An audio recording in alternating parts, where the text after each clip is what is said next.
All right, ladies and gentlemen, welcome to the newest episode of Avillion and Brayden Talks. We got a pretty good and I think main segment that's going to cause us probably to have a lot of discussions. I know we probably have similar Usually. tiers of guys, but I didn't expect some of the disagreement last week to take place. So this one with I think maybe even a bigger pool of options here. I think especially near the Certainly. end of the list, could really take place. I know there's one guy I probably have a tad lower than you that you might feel a way about, just a tad lower. But um, There's only like one player. Oh, well, just maybe two. nothing crazy. I Maybe. don't think. Okay. I think I might know. I might be smelling what you're stepping in. But Um. yeah. And You then know. you guys will see what state I'm in right now when we do top three. This was broad, and I made it its own. I made a subcategory for my own list, so you'll really get an insight into how I'm feeling right now. But before we get into any of these great conversations we've got planned coming down the road, as always, I gotta check in with my co-host, Mr. Avillion Talks, Jacob. How you doing? I'm doing well. Um. Had my not like a major slip up. Just had like a pretty big goof at work today for the first Okay. time in my new position. So I'm an inspector. Whenever I reject something, since I'm a receiving inspector and it's parts that I'm rejecting, I have to fill out what's called a material discrepancy report, or an MDR for short. And whenever I make an MDR, I have to involve basically everybody that's involved in what program this part was going to. So like whoever the planner, the buyer, the multiple engineers, um, quality engineers, all of that. So there's like 8 people I got to send this email to whenever I make an MDR.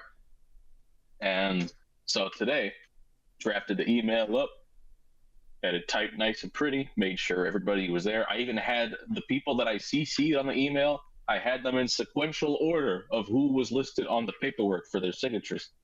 Um, and then I forgot to attach the paperwork in my email. Bowie, Bowie, stop it. Might need that paperwork.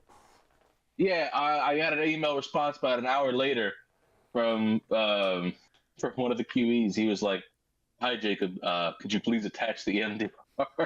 I'm like, "Oh fuck." Oh, Yeah, that might be important. So again, not. Hey, get down, get down. You need to get down because you keep messing with Jimmy, and Jimmy doesn't like that, and you don't leave Jimmy alone. Anywho, it'll be cat dad real quick. Yeah, quick fix. Obviously, it's just really funny. Um, but I don't really have anything else like major to report. I don't think. Um, didn't really do much this past weekend. It was a short weekend for me anyway, so I was just chillaxing, maxing, relaxing, all cool. But Brayden, how are you? You've got something to tell us, I do. right? Yeah. So something pretty notable did happen on my Pretty end of things notable. this weekend. Um, so I for since moving out really, but it's definitely ramped up recently because I guess I just don't even want to be home more often. I feel guilty in time I've been leaving Dirk home alone. So I've been feeling the real need, the real pressure, and if I was gonna do it, needing to do it soon, of getting another dog. I've always said, even before I moved out, I was like, once I move out, I plan on getting a second dog. I finally did that this past weekend. I got a terrier, a 4-year-old terrier named Bandit, from the Humane Society here in San Antonio. This dog had been at that shelter longer than any of the other dogs there. Um, Not overly sure why. I know they said when getting it, like, no kids, no cats were things that they had said. Mm. Um, but I think it's a very energetic dog. So I know another thing would be like people that were interested in the past. They said like had apartments and they weren't sure how that would work. Mm. That or at least that it wouldn't be best for. Maybe it would have been ultimately fine for him, but wouldn't have been best for him.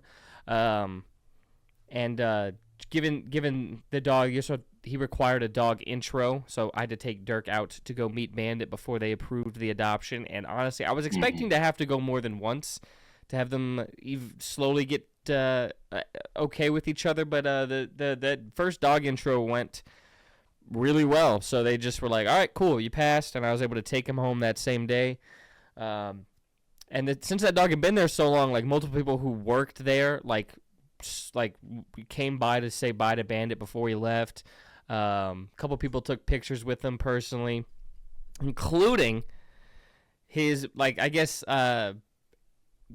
one of the people who just worked there got really close with him.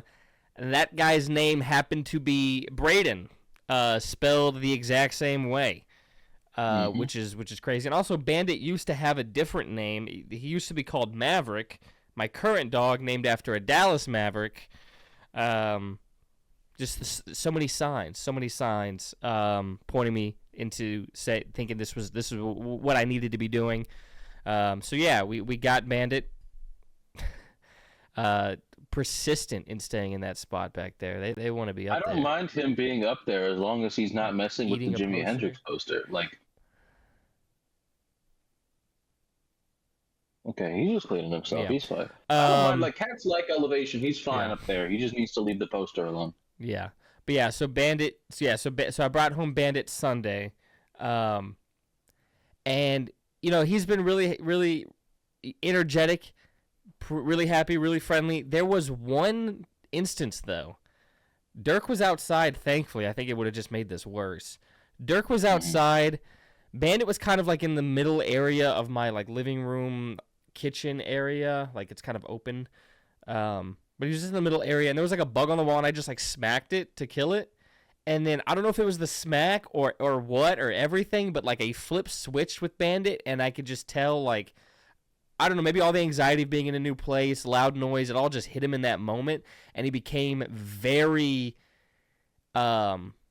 standoffish, was barking, growling if I stepped close, like would not stop staring at me, and had to like any movement I made like would bark and back up. Like something, so something really, really triggered him there. I called the Humane Society. I was like, "Is there anything about his past I should know? Is there any triggers I should know about?" And they were like, "No, nothing like that." So I think just anxiety. All the anxiety, and I could tell it was anxiety because he wasn't aggressive; he was retreating. So I was just like, he's just freaking out. But it was just like the way it flipped immediately. I was like, "Holy shit!" But yeah, it was just the one day that he had that issue. He's been staying in this room across the hall here. I think this weekend I'll start experimenting with him staying the night in my room, because that's like also Dirk's room. Because there's been a territorial like flare up with Dirk here and there. Nothing real crazy. Also because I'm cautious right now. I'm still in a very cautious mode. So anytime any kind of thing with Dirk kind of kicks up, I kind of correct it there.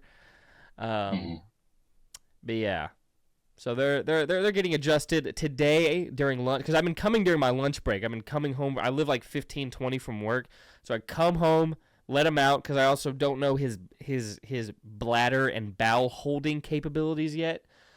His first night here, the next morning he had shit in that room, but hasn't had any accidents inside since then. That could also just be stress too. Yeah. Yeah.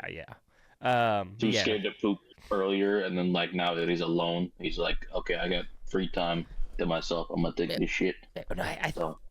Yeah, maybe. I'm trying to remember if he had pooped that night, because I just remember thinking like he pooped very quickly, like with not much time in between visits outside. But yeah, and then the biggest thing I was expecting was not eating and drinking in a new place, and that's been the case so far. Some slight nibbles, some slight sips. But yeah. What took him for a walk? Him on a leash. He's gonna have to really learn how to be on a leash a bit more. That is one thing they did compliment Dirk, how Dirk was on, because during the dog intro, it was one of the people who works at the shelter that had Dirk on the leash while they were meeting. And he did compliment how well Dirk was on a leash and easy to redirect. And I was like, yeah, I made sure he could do that. because when he was a younger pup, he was crazy on the leash. But I got that in check, most so now I puppies just are. gotta Yeah. now I just gotta work on that with Bandit, and then some other simple sit, stay, shake kind of tricks for him. Gotta teach him those. Yeah. Yeah, I think that's it for that part. I do want to say I just saw like a comment on TikTok earlier today that I kind of wanted to bring up because it brings up the conversation about having multiple fandoms in for like one sports league, like being a fan of multiple teams. I'm of the mindset that you have like I think you have to have a primary. I think you have to have like your main Yes. one, and then you can have some secondaries. And I think it's better to have like your main one, maybe one secondary, and I think it's best when they're in the other conference. I think Yes. that's the best recipe, because then you can also Absolutely. fully enjoy the playoffs on each side, more so. But this popped in my mind because the comment I read was um, it was an edit of Tom Brady. So I hate when people see an edit of a player or something, or they're like, man, he was good, and I'm a blank fan. And the team they're a fan of relates in no way to the like. It's not like a rival saying even Yes. I'm a fan. Yeah. It's like, dude, I'm a Vikings fan, but I think Tom Brady's the greatest of like. Yeah, What the fuck that guy? Why are you telling me? it's like what the fuck. Okay, unrelated. But yeah, because it was an edit of Tom Brady's like Bucks run, and one of the comments was, "I'm a Bills and Jets fan, but this was a goated season." That's Bills disgusting. and shit. You are That's a fan of gross. two teams in the same division. That That's is disgusting. And I just that asked is them, I was despicable. like, how are you both of those things? And they said, because I was a bandwagon then, but I'm a diehard Jets fan, I think they meant to say. But I've been a Bills fan for a while. I don't know which. I would have to assume Bills are the team they bandwagon. I don't know when they could have bandwagoned the Allen's Jets. breakout season maybe wouldn't, but like, yeah, the Jets. There's no shot you would have bandwagoned the Jets at any point in time. Mark In the Sanchez last, years? Like, is that what those I doubt conference it. I championship don't run? think so. Um, but I was just like, I don't want to be rude to him, but it's like you can't do that. No. That you can't do. Like for me, I'm a Cowboys fan, and then like I Mm-hmm. dabble with the Bengals. I You think flirt a little bit. that makes sense. Also, because it's like it's very player. I think that's another thing. If you're gonna have a secondary, I think it's very Most of my alternate fandoms are player driven, like for I sure. really enjoyed the LSU 2019 run. So I love Joe Burrow, love Jamar Chase. Boom, they're on the same team again. Mm-hmm. That's where my heart has been drawn as like my secondary. And like I said, they're in different conferences. They rarely ever play each other. When they're both in the playoffs, I get to enjoy both sides of the bracket more. Mm-hmm. But being a fan of two teams in the same division is disgusting. That's despicable. That's a sin. There's just no, sir. Yeah, just a thought on You know what's fandoms. even worse? What? It's even worse when somebody dies and somebody's like, "Rest in peace" as a blank fan. Like, you don't have to specify Yeah. like that you don't have a vested interest in this guy's career to be sad for his death. He fucking died. Like, Yeah. the normal response is to have empathy. Like, yeah, that's especially stupid. I Yeah. think. I always hate that. Damn, I'm sad about this, and I'm a Jaguars fan. And it's like a fucking Rest in NBA peace, player Rondell died. Moore as a 49ers fan. Like, what the fuck are you talking about? Yeah. Yeah, it's dumb. Yeah. Yeah. Again, like it makes sense if there's like if Jalen Hurts did something great, like humanitarian aid, and someone was like, "Wow, I'm impressed," even as a Cowboys fan. It's like, all right, that makes somewhat sense because they're division rivals. I still don't think the preface is necessary, but like, sure, like it's fine. That's at least forgivable. But yeah, like as a team that's completely unrelated, I think I this think is pretty nice. Jason So just a Kelsey's regular guy with no like positive or negative sway on this guy. Sure. Yeah. Okay. Yeah. It's annoying. But Wump. dude, I'm ready. Dude, are you ready for this Ready to little get main into topic? the meat and potatoes. Ladies and gentlemen, last week we ranked quarterbacks. Mm. There was one big difference there, one big disagreement there. Mm-hmm. This week, we'll see what happens this week. Ladies and gentlemen, we are going to be ranking NFL wide receivers 1 through 10. We're giving our top 10. And we'll see where this goes. So I think we're gonna go 1, 1, 2, 2 like that again. Starting off with 1 because I think, especially tearing it off, like it's. I think it's more interesting. Like, oh, who's down at 10? Who's just barely making it in? Although this one I think is even more up for debate near the top in terms of order. Yeah. Who is your number 1 NFL wide receiver? So I have 2. I'm gonna be honest with you. No, you've got to. What do you mean you have 2 at number 1? I have a 1A, 1B situation. This I really is do think disgusting. It's flavored. All right, give me your 1A. No. Justin Jefferson is my 1A. Okay. 1A! 1A! 1A! That's Justin Jefferson is my 1A. Yeah, that's very fair. Mm-hmm. My number 1 should be the shock of nobody. Possibly name dropped already in this fucking video. Certainly. I'm riding with Jamar Chase, the Triple Crown wearer himself. I've said before, he's the best wide receiver I've seen. With a much more limited viewership of football than others my age. Because like I said, I didn't start watching until high school. Yeah, it's a shame I didn't get to watch Calvin Johnson when he was doing his thing. Yeah. Yeah. Because closest we ever got to that was Julio Jones. Mm-hmm. But still, yeah, Calvin Johnson, man. Yeah. And I feel like I missed peak Julio. Yeah, possibly. Because I didn't like when 28-3 happened. I think I saw some of that Super Bowl, but I wasn't even watching football then. I watched that Super Bowl, but I didn't start watching football until 2017, and 2016 I think was peak Julio, because that's when EB and Julio both had 1,900 yards, whatever the fuck it was.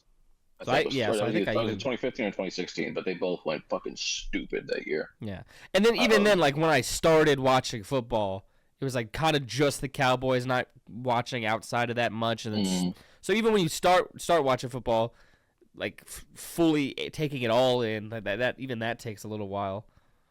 Yeah. But yeah, I think Jamar's the best I've seen. My 1B is Jamar. So okay, and my number 2 is Justin Jefferson.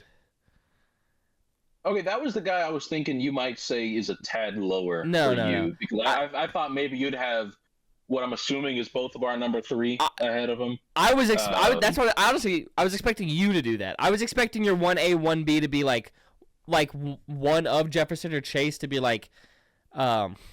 a little bit more couple year sample size, and then you were like, spoilers, what blank just did. Yeah, we can just go ahead and talk about that. We both, obviously, Jason, number 3. Number 3 is Jason. So I thought your 1A, 1B was going to be sample size longer for one, but what one of them just did coming off that. No, that's what I was expecting. No concerns about JSN repeating. No. Nothing about what he did was fluky. That was very much a. I agree. He's just like that. It's just the other 2 are also incredible, and they've been firmly cemented as that 1 and 2 for so long. Yeah, that I'm not ready since to they came in the that. league, immediately into the league. Yeah, it was on site with the rest of the league. So, not ready to unseat them necessarily, but yeah, I've got no qualms about putting JSN, and he's right there with it. Frankly, give me another year of that production, and I'll say tier 1 has another. He's in that conversation firmly with the 2 of them. Because it has just been those 2 for so long. Yeah. I think Jason could easily be in that conversation if he just, has 90% of what he was last year. But I want to do number 4. Yeah, number 4. I feel like we maybe have the same guy. I would think. I got Puka. Yeah, I've got Puka. He's also been putting up absurd numbers. He's a guy that as soon as he came in the league has been a problem. He's in the perfect situation for him, and he's maximizing it to its fullest. He was built in a lab to play in a Sean McVay offense, but yeah, he is also just. He was built in a lab to play in a Sean McVay offense, and he is playing in a Sean McVay offense. Playing in a Sean McVay offense, so nothing wrong with that. Number 5, we might. I think this is where it starts to have some differences. Your number 5. I got Nico Collins. Never mind, we don't. I also have Nico Collins at number 5. Oh, yeah, you know I love Nico Collins. But I guess I didn't. I guess I well, I'll tell you who I was expecting later. Once you say them, I'll say who I was expecting. But yeah, Nico Collins. If he didn't have C.J. Stroud, and this is kind of also another thing with Justin Jefferson. Like let's not forget what he can do when he's got a competent quarterback. But yeah, Nico Collins, monster, beast. Also, like he missed some time last year, and he was still. Let me see.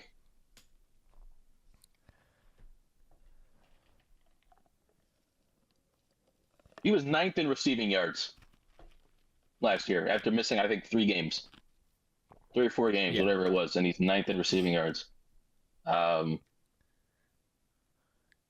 Only 7 receivers ahead of him because Trey McBride was also ahead of him. Mm-hmm. So.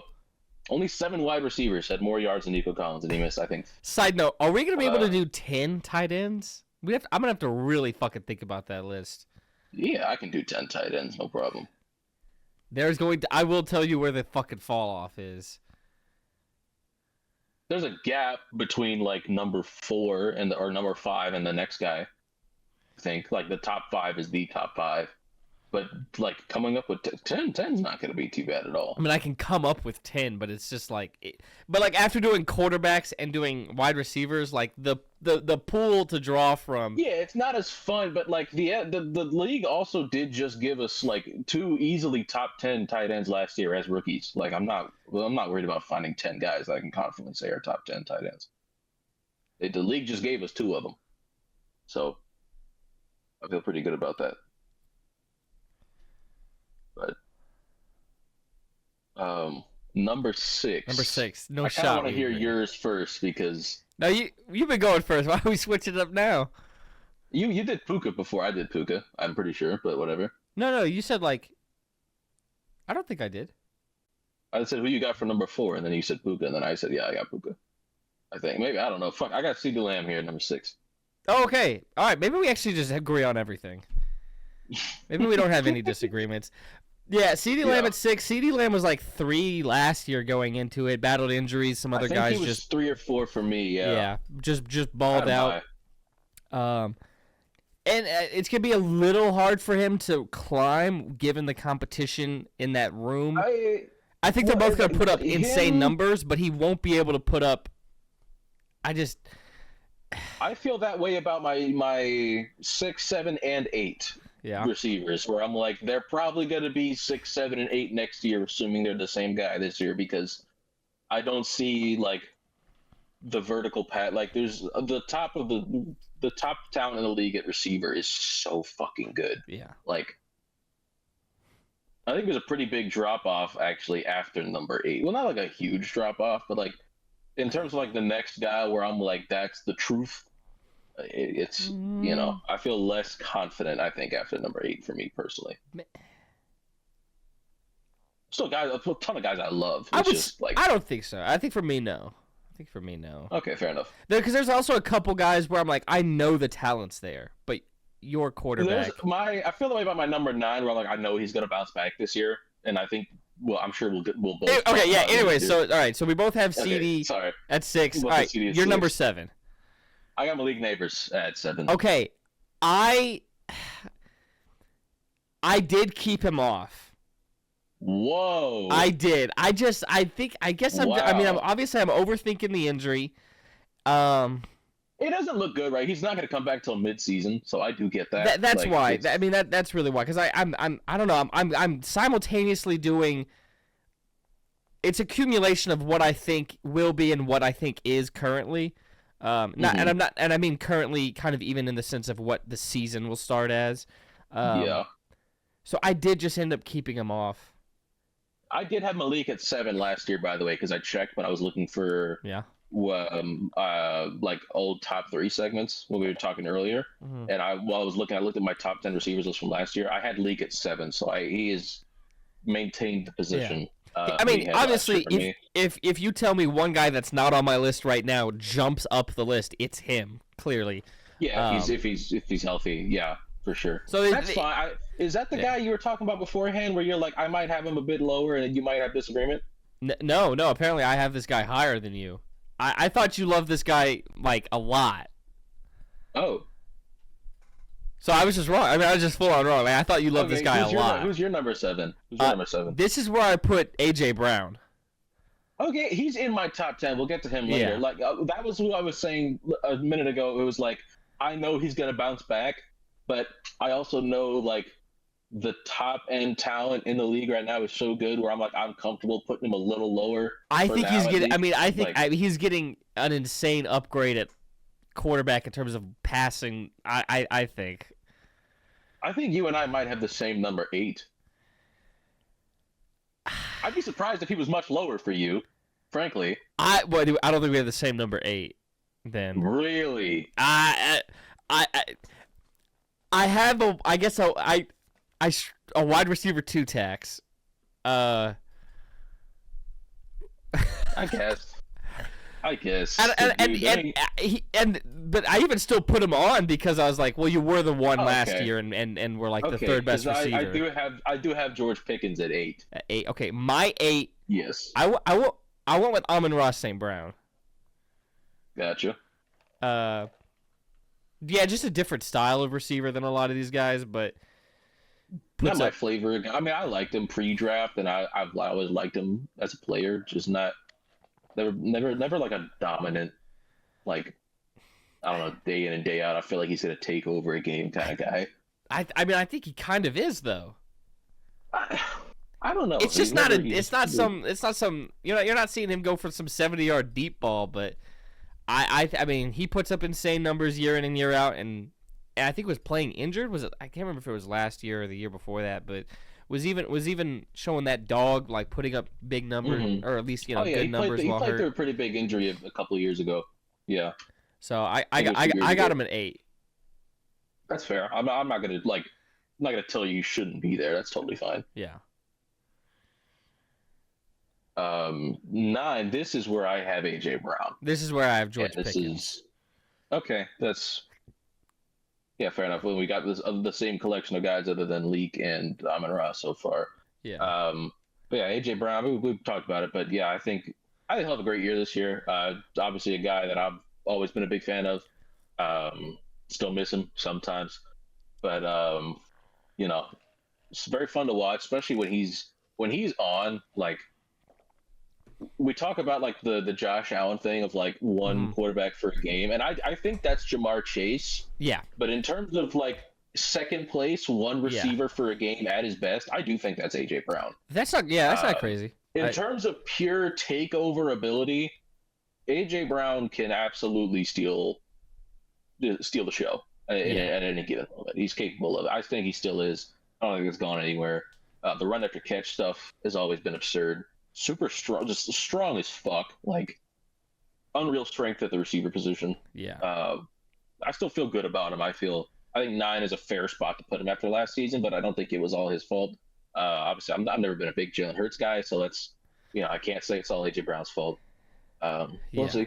We'll see. I think he's gonna have a big bounce back. Yeah. Okay. Yeah, and then I had George Pickens, clearly the best wide receiver 2 in the NFL, because he could be a wide receiver 1 on, according to me, at least, what is that, 24, 23 different teams. Yeah. You're number 10. Real quick, I am really excited to see what Devontae Smith looks like as a wide receiver 1. Same with Jalen Waddle as well, who will be a 1 in Denver this year. So both of those guys who've been Sutton. I like Cortland Sutton, but like he's Waddle's the wide receiver one. Yeah. And he got a trade package of a wide receiver one. Yeah, he's clearly the one. But like Smith and Waddle have always, like, obviously before Pickens did what he did last year, Smith and Waddle have kind of always been the consensus tier one wide receiver two. Well, and the T Higgins that conversation as well. Absolutely. But he's typically been in third place of those three. Like I think consensus wise, anyways. But like, I would probably put him there. And you'll see it this year with like Devontae Smith is the wide receiver one now in Philly, and Jalen Waddle is the wide receiver one now in Denver. I'm very excited to see what those two do as a wide receiver. Same draft class, they were like one pick apart, I think, or they were close at least. I know that. So yeah, I'm very excited to see that. But number 10, I'm gonna take a sip here. Okay, you gonna say something crazy? What's the build-up? I don't know how crazy you think this is. Look, listen. Oh my god. Listen. As a rookie? As a rookie. Dude, no, you can't do this again. You did it last list, dog. You can't do this again. Look. No, you did this last list, and this one's even crazier. My real answer is Drake London. If I had to put a non, he was like my 11th. He was the first guy I left off the list. Drake London. Amon-Ra is the first guy I left off. If that's any consolation, he would be 11 for me. It's Carnell Tate. That's my fan answer. So you really just do a top 9 on these fucking lists. The real answer is Drake London. Admittedly, he was fit Garrett close Wilson in here somewhere. I would love to fit Garrett Wilson in here somewhere.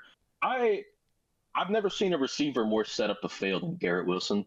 But London has produced a bit more, despite always having bad quarterback play as well. And it's like, I do think London's just a bit better at this point. Just very not a very QB dependent, kind of like the DeAndre Hopkins thing, where he's got such elite body control and such a massive catch radius that it's just like, it doesn't matter who the quarterback is. If the ball is in his general direction, he has a very strong chance at it. Mm-hmm. So. And it's just a much smoother mover than you'd think for a guy who's not very fast and is as big as he is. There's some fluidity to it, so it's kind of graceful. But yeah, I think Carnell Tate could do it. I really do. Even if it's not firmly top 10, like I think he's going to have that kind of like he's going to be firmly in the rookie of the year conversation. Sure. I feel pretty good about that. I could see him being top 20. I just think there's so many good wide receivers. Yeah, I don't disagree with that, but he's going to be one of them. I feel pretty strongly about that. Yeah, so, I feel good about top 20. I can see that. Either way, Drake London again is the real answer here for. Okay. Yeah, if I have to be neutered, we're gonna go with Drake London. If I don't have to be neutered, it's Carnell Tate.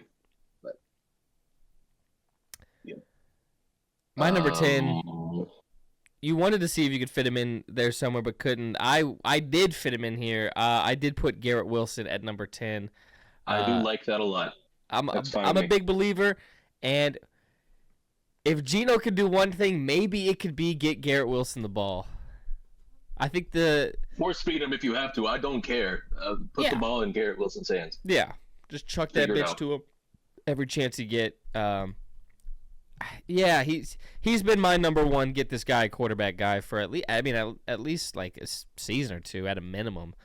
Probably because even with London, there's always been like it's a baseline level of like not awful. It's just been like not good. Yeah. But with Garrett Wilson, he's been in the booting in a side at quarterback. He's seen the worst of it.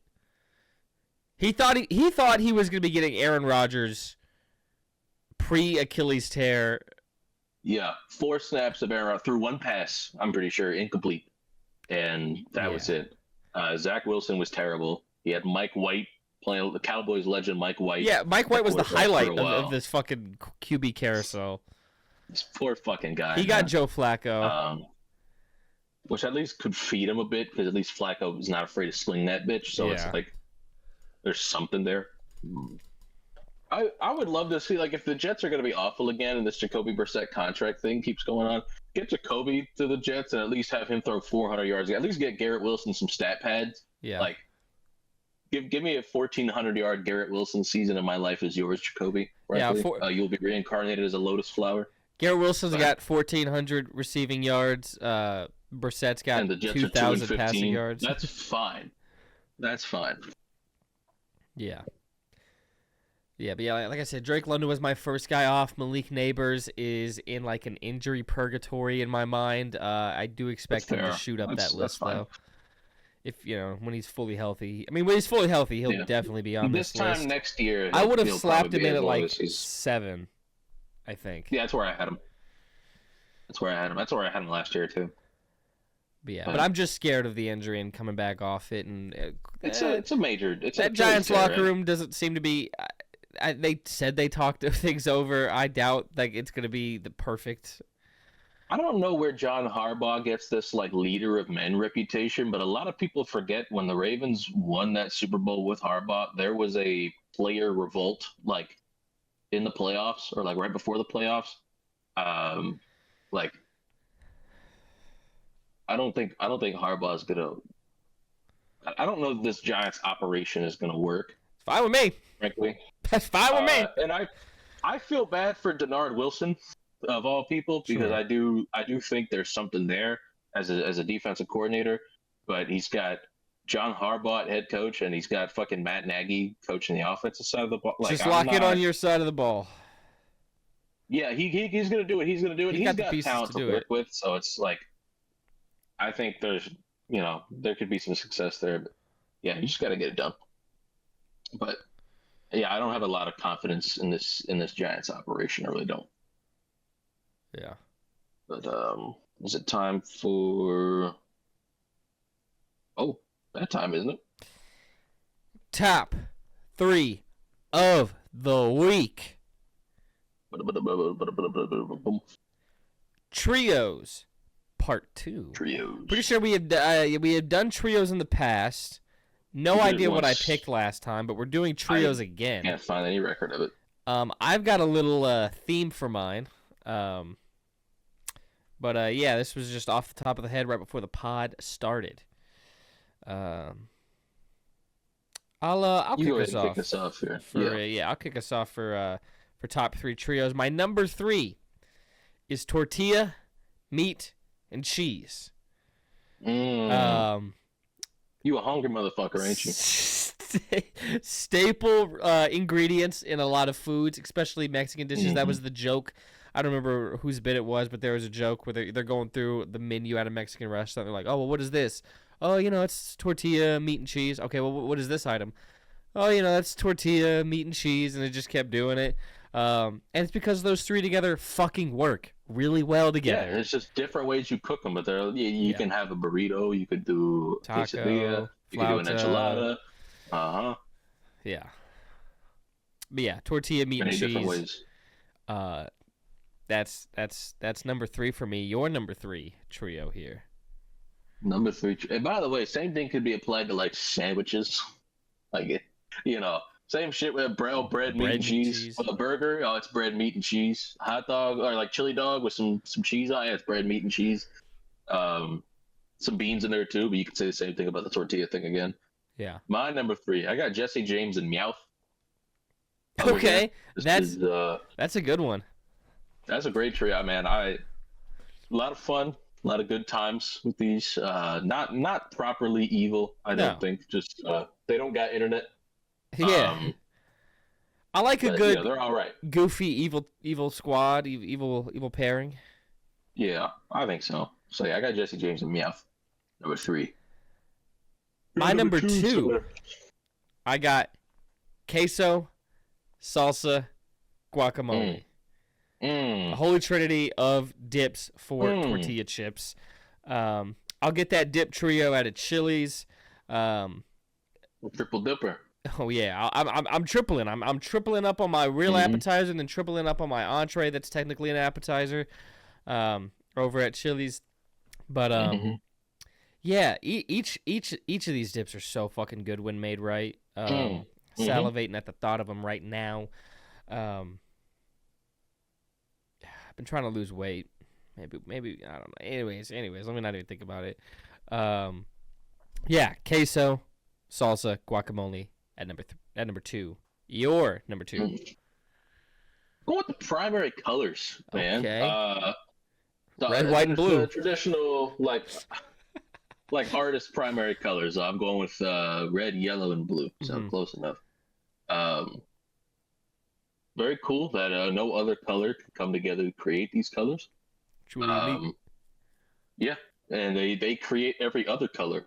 Fundamental, foundational pieces here. This is the big three. This is championship basketball right here. Oh yeah. Primary colors. You're number 1. My number one, I went with breakfast, lunch, and dinner. These are important to a healthy lifestyle. Social events are centered around each of these three. People's days are planned around these three at times. Breakfast, lunch, and dinner, most iconic food trio ever. Yeah, fair enough. And that was the theme. I am hungry. I will be eating immediately after this. I will be eating immediately after this as well, so this is good news. So yeah, number one. You're number 1. Cool. Oh, hold on, my monitor just cut out. Hang on. We're back. So intense, bro. Cut off the monitor. Powerful. We're going with rock, paper, scissors. Okay. The big 3. You can't tell me you don't get down with some rock, paper, scissors. Okay. Classic. This right here, I'm a rock main personally, but I can switch it up a little bit if I need to, especially somebody who knows me, because they know there's like a 50% chance I'm picking rock. I've been a rock main my entire life, by the way. It's always been my go-to. If I'm playing against somebody I don't know, I go rock. But I'll switch it up if I gotta. So I think I'm a scissor main, so I think you counter me pretty well. Also, of the 3, I think scissors the most iconic of the 3, because I think like rock and paper are too, like the hand sign is too usable in other things. I'm thinking scissors. I'm thinking scissors when I see this. This could be a fist. You could be punching. Let's be careful with the open hand like that. But yeah, I'm thinking scissors when I see this. Shut up. That's fair. Yeah. Does anybody know why paper beats rock? Is it just because it wraps it? Because I don't see why that would hurt the rock. Yeah. I don't know. It would protect the rock. Did you ever play if you smash some scissors with a rock, they might break the scissors. And obviously, scissors beats paper because scissors don't cut the fuck out the paper. Did you ever play Webkins? Awesome. I don't think so. Oh, because they had a rock paper scissors game on Webkins, and that is what would happen. The paper would cover the rock, and then it would just disappear the rock. Oh, okay. See, that if it could do that, that would make sense. There's probably some reason, but I don't know how old this fucking game is. So, quartz parchment shears, pebbles papyrus cutters. Type shit. Is it? I think it's time for what we've been on. What you been on, brother? I watched the first 2 episodes of Curb Your Enthusiasm because some clips had been going around on Twitter and some of them are really funny. So I'm like, oh, is this show really funny? It's fine. It's pretty good. It's not. I don't know if it gets better in later seasons or Probably. whatever. But I always assume a show. At least a comedy kind of show like that. Like a sitcom, yeah, I could see that being. No, there's some good bits even in the early stuff. The best one I saw going around was this one. I guess this guy had just I guess he had served in the military, and so he's at this house party that Larry David's also at, and some of his friends are at, and so the guy from the military was shaking everybody's hand. They're all like, thank you for your service every time I met somebody, and then he meets Larry David, and Larry goes, nice to meet you. And smile on his face, goes, nice to meet you. And that's the interaction. And the military guy, his face just kind of starts distorting, and Larry kind of looks at him like, and then he's like, "Sorry, I think I'm gonna go," and he leaves. And they're like, "You didn't thank him for his service." He's like, "Oh, I gotta thank him. You thanked him. You thanked him. You thanked him. Well, I gotta thank him too." I don't know. I thought it was funny. Yeah, no, I saw that. I saw that clip. Okay, the delivery in the clip's really great. Yeah, no, it is.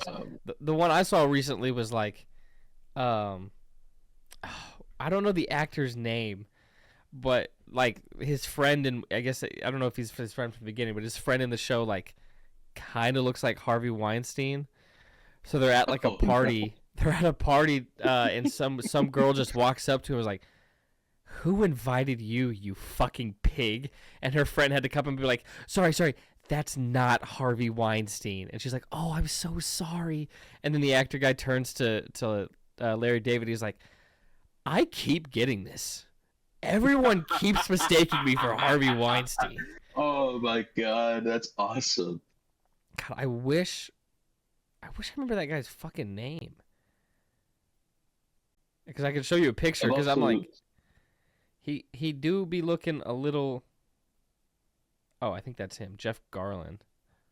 Yeah, there's a lot of the accidental racism flips are also pretty funny. Like where he gets out of his car and he starts walking and he realizes he forgot to put the alarm on his car. It's this guy. Yeah, kind of looks like him a little bit. I see it.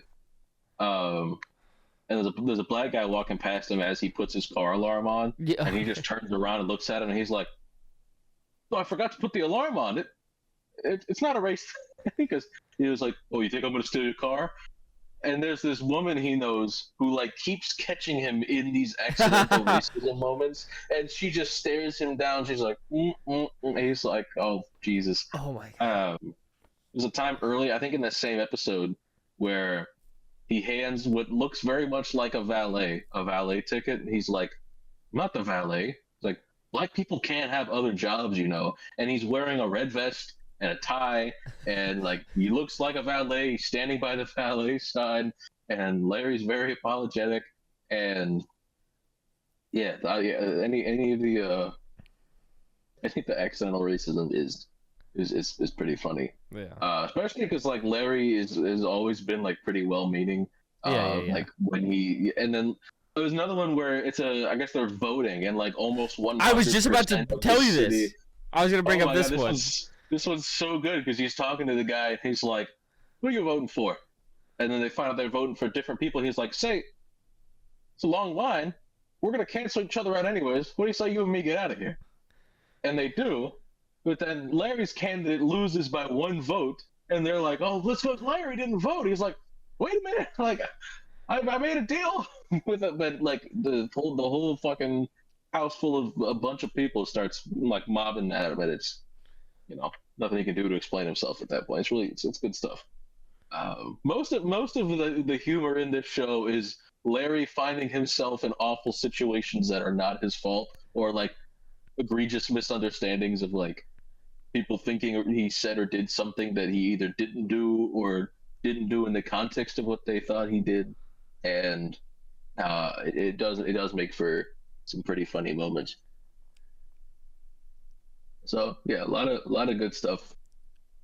A lot of good stuff there. I watched first couple episodes. They're solid. Actually pretty good gag in the first one about like he had pants that were kind of like crumpled up in the front, like they'd bunch when he'd sit down, and so it kind of looked like he was pitching a tent, like in his pants. And he went to go see a movie with his wife's friend, and he gets into an argument with this other lady at the theater, and then when he sits down, she's like rubbing his arm to calm him down. But when he sat down, the pants bunched up, so she thought he had a boner, and it was like he goes home and he tells his wife, he's like, "I think she thought I had a boner because of the bunch that we were talking about." And then his wife invites her friend over so they can all three discuss it. And Larry's like, "What the fuck are you doing?" That was pretty good too, because her friend is insistent that Larry did have a boner. But she's like, "It's cool, it's fine. I rubbed your arm and you got a boner." And his wife's wondering then why he didn't tell her that she she rubbed his arm, and yeah, it's good stuff. It's good stuff. It's funnier in the context of the Sure. show, Yeah, of but course. um, and I started playing this game called Mecha Chameleon, which is it's like Prop Hunt, but you paint yourself, and you're supposed to hide in your environment, like when you paint yourself. So you find a nice place to hide. There's a color dropper you can use on your environment to paint yourself the exact color of your surroundings. And from certain angles, you'll be practically invisible. Then from certain angles, you'll stick out like a sore thumb. It all depends on how the hunter's looking for you. But you can climb any surface. So, like, if the hunter looks right, they'll be able to see you no problem. But, like, it's really fun. It's really stupid sometimes. Like, my friend made himself the color of a pole, and then while the hunter was in the room searching, he kept like just going around different sides of the pole, like just to be just out of eyesight. So stupid, but it worked for a long time.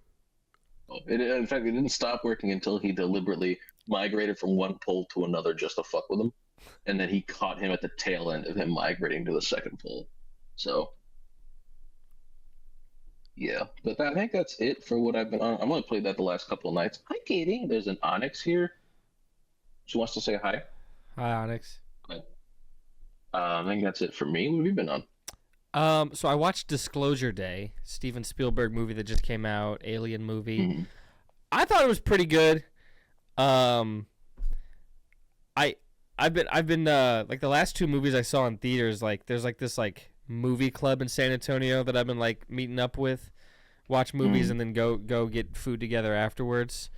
And we were discussing the movie, and I guess I was the only one that like thought positively of it. Everyone else was kind of like it's kind of boring or whatever.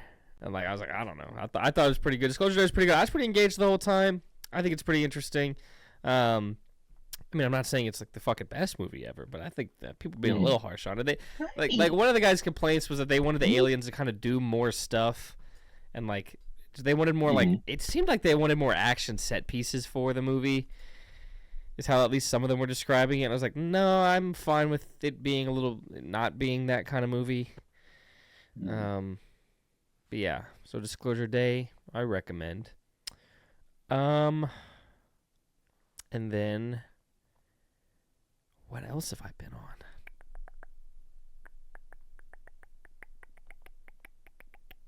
on? Nothing, I guess. I ain't been on shit. Okay. Pokemon Champions. I got Masters again for season 2. So I've hit I also Masters. forgot something I've been on that I'll mention if you're done. I've hit yeah, of course. I've hit Masters on both seasons so far. Next season that comes out, I think tomorrow night, Thursday morning. New season.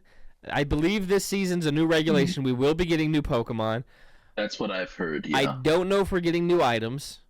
I don't know how I feel, but I think maybe I personally. If we're getting new Pokemon, we're getting new items because they're going to introduce some of the other Megas that aren't in the game yet. I'd have to imagine. So bare minimum, we're going to get some Mega Stones. Sure, I mean I'm not counting those as like I mean like Assault enough. Vest kind of stuff.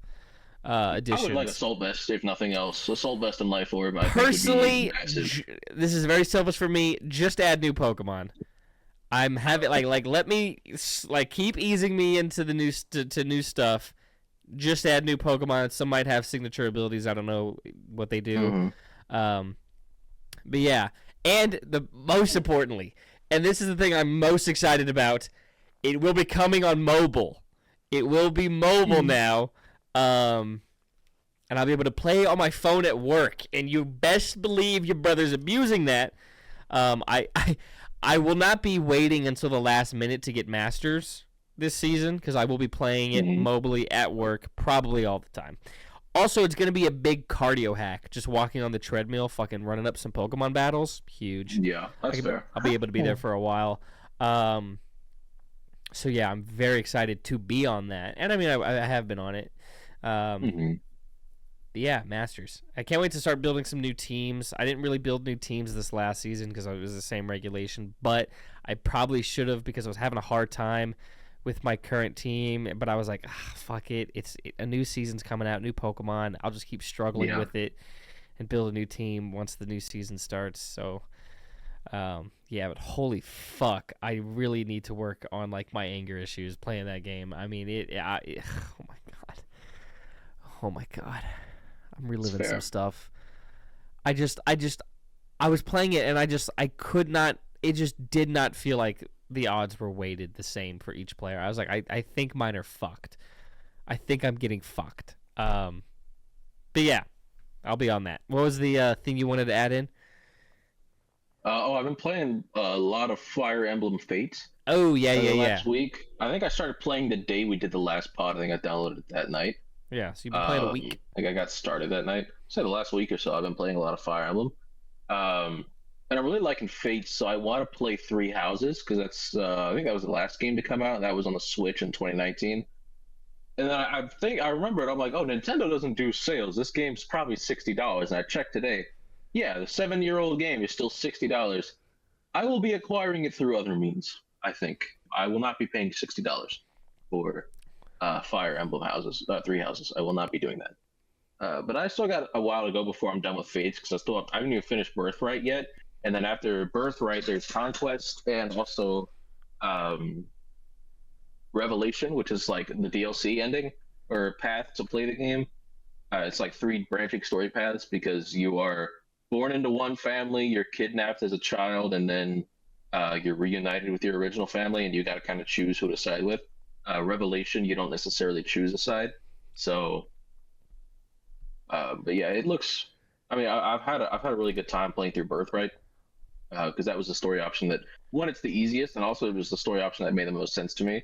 Um, because that's the family you were born into, and they're also just much nicer people than your adopted family. The father who kidnapped you is fucking evil, evil as shit, and then your siblings are all like varying degrees of insane. Good people, but yeah, varying degrees of insane. But good at heart. It's just they're clearly raised by a very deranged evil man. But sounds like my family. Hello. YOLO. But it's really good. The combat is just Pokemon Conquest, but better. Which I think Conquest combat was, of course, based on Fire Emblem, so that makes sense. I don't know. But I didn't know that. I don't know Conquest combat. It's I like it. It's turn-based, and you got like these tiles, and every character has like a certain number of tiles they can move on in a given turn. So, for example, characters on Mario horseback Rabbids combat style. Somebody with a mount in general, like anybody on a horse, a Pegasus, a wyvern, whatever. I played what was it called? Triangle Strategy, I think. I think it sounds like that's kind of the same combat. Okay. Project Triangle. Yeah. I forgot what it was called, but I think it was a similar combat style. At least is what it sounds like. Yeah. And you got you got close range combat, you've got a little longer range combat. So depending on what tile you're in, you can attack. And there's a character, your older brother on the Birthright side. His weapon can be both close and long range. He's got a sword, but it's a lightning sword, and he can do a long range lightning attack that does that for like generally just as much damage as a short range attack, and the crit chance is also pretty high. Like him and another brother of yours, Takumi, who has a bow, they just do stupid damage, like stupid, genuinely cheating to use them, but like they're just so powerful. But he's the guy I sent to the group chat, like the day I started playing the game, because I loved his fucking design. Let me look him up. I think it's like Ryoma or something like that. Riolu. It is Ryoma. Yeah, that's his name. This guy. This guy. Yeah. Stupid powerful. Great character design. And yeah, there's like there's romance in the game, and then like you can have a kid. Whoa. And another character can Whoa. Oh, okay. Thought you were reacting to something that like happened.